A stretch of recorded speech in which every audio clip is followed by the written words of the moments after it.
ক্ষমতাচ্যুত সাবেক প্রধানমন্ত্রী শেখ হাসিনার মৃত্যুদণ্ডের রায়ে সারা দেশে উল্লাস প্রকাশ করে মিষ্টি বিতরণ ও মিছিল অনুষ্ঠিত হয়েছে। প্রতিনিধিদের তথ্যে ডেস্ক রিপোর্ট। রংপুরে শেখ হাসিনার ফাঁসির রায়ে খুশি আবু সাইদের পরিবার ও এলাকাবাসী।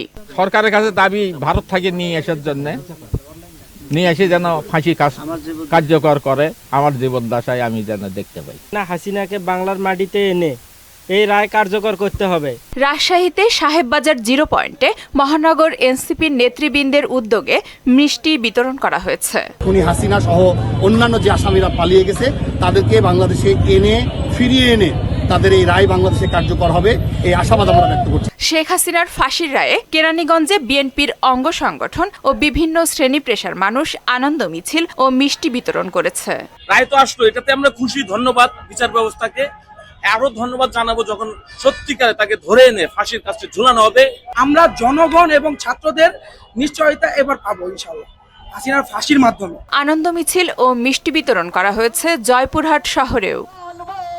শেখ হাসিনার মৃত্যুদণ্ডের রায় ঘোষণায় নাটোরে মিষ্টি বিতরণ করেছে বিএনপি ও এর অঙ্গ সংগঠনের নেতাকর্মীরা। রায়কে ঘিরে বিএনপি ও জামায়াতের উদ্যোগে ময়মনসিংহে মিছিল অনুষ্ঠিত হয়েছে। গাজীপুরের কোনাবাড়ি, টঙ্গী সহ বিভিন্ন এলাকায় বিএনপি ও অঙ্গ সংগঠনের নেতৃবৃন্দ সাধারণ মানুষের মাঝে মিষ্টি বিতরণ করেছেন। ফরিদপুরের বিভিন্ন স্থানে রাজনৈতিক দল, বৈষম্য বিরোধী ছাত্র আন্দোলনের শিক্ষার্থীরা রায়কে স্বাগত জানিয়ে মিষ্টি বিতরণ ও আনন্দ মিছিল করেছে।